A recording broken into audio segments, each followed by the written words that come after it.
Badhasaabka cusub ee gobolka Togdheer mudane Xamse Maxamed Cabdi ayaa wajahaya xilli uu gobolkan Togdheer marayo halkii ugu hooseysay wuxuuna badhasaabkani ku soo beegmay xilli ay bulshada ku dhaqan gobolka Togdheer ay tabayaan doorkii dawladda dhexe ay ku lahayd gobolkan Togdheer maadaama uu yahay caasimadda labaad ee Somaliland bulshada ayaa Isha ku haysa talaabada ugu horeysa ee uu qaadi doono badhasaabka cusub dadka ku dhaqan gobolka Togdheer oo dareesan baahida ka jirta gobolkooda ayaa maruu telefishinka Somali Cable wax ka weydiiyay meelaha ay tabayaan ee ka rajeynayaan inuu badhasaabka cusub wax ka qaban doono ayaa waxay ku jawaabeen kataala waxa kamid ah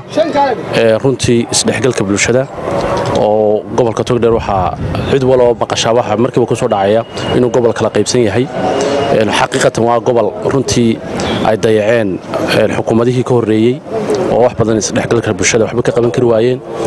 waxa kale wax ka qaban kari waayeen horumarkii ugu horeeyo stadiumka kubadda cagta ee magaalada Burco cusbitaalka weyn ee magaaladu leedahay oo hadda aragto aanad ku aaminayn ba qof bukaan socda qof bukabaad ku aaminayn waxa kale wasaaradihii qaar badan baan xafiisad lahayn oo gobolka Togdheer ka howlgala oo aan wasaarada lahayn isuduwayaashooda oo dabar wadeeg yihiin shaqo la'aanta dhalinyarta oo runtii aad u baahsan dhalinyarta iyo sportskooda oo aad arkayseen in xataa goobihii hore ay ku ciyaari jireen laga iibiyay wax loogu bedelayna aanu jirin dhalinyarta reer Togdheer waxa loo baahan yahay inuu dhiirigelin iyo jihayno sameeyo marka reer Togdheer la soo qaado waxa la xasuustaa in dhalinyarta ugu badan tahriiba ay yihiin dhalinyarta cid jihaysa marka ma haystaan caqabadaha kale ugu waaweyn waxa kamid ah caasimad ku xigeen dadka ku soo socda ay uga soo degayaan caasimadii oo u jirta masaafadan 300 kilomitir ku dhow waa nasiib darro waxa weeye oo sugaya in garoonka diyaaradaha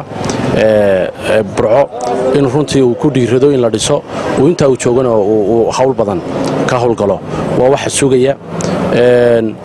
Xamse waxaan leenahay in lagu soo magacaaba yaanay kamera noqonon sidii ragii hore laakiin ha noqoto mid runtii wax badan gobolka Togdheer ka bedesha magacaabidaadu badhasaabka cusub waxa hortaaga waxa ka mid ah gobolka Togdheer waxyaabaha wax qabad farbadan baa la yiraahdaa waan ka fulinaynaa saacada waxa ku badan dhagax dhiga ku badan waxaan ogsoonahay badhasaabadii hore waxay dhagax dhigeen meelo fara badan oo ay ka mid tahay kubadda cagta ay ka mid tahay halkii qaranimada jamhuuriyadda Soomaaliya laga dhawaaqay baa ka mid ah oo dhowr jeer la dhagax dhigay ilaa hadda aan wax laga qabtay aan jirin baa ka mid ah gobolka Togdheer waa gobolka ugu dubadhacsan gobolada jamhuuriyadda Soomaaliya marka loo eego xagga horumarka iyo xagga waxqabadka marka loo eego waxaan leenahay badhasaabka cusub hadda sidaad u shaqaysan iyo bulshada gobolka Togdheer ku eegaysaa caqabado badan oo gobolka haysta oo walaalaha Togdheer ay haysato mashruucyo badan laga jeexay mashruucyo badan oo shaqaynaya oo ka mid tahay bulshada ariga kashaada walaalaha deegaanka habkaada shaada doonaysa inuu socdo oo la daadiheeyo ka filanaya inuu daadiheeyo badhasaabka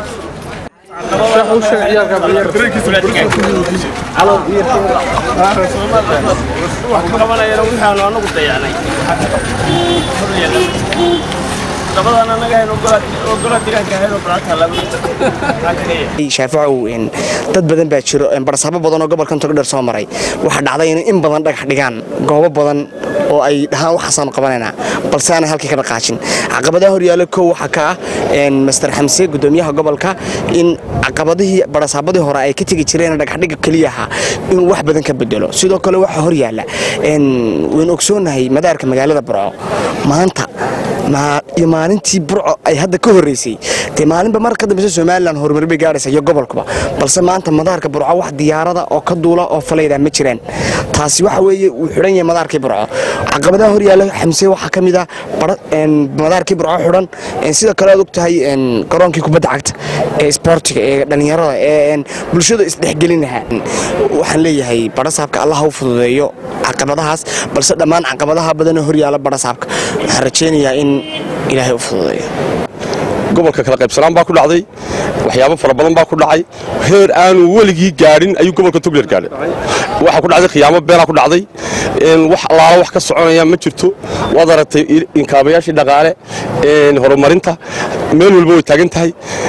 waan ugu ducaynaynaa insha allah bidnatani waxaan leenahay xamse shakhsiyan anigu waxaan leeyahay dee allah ku fududay hawsha laakiin waxa ku hor taallaa wax weyn baa ku hor yaalla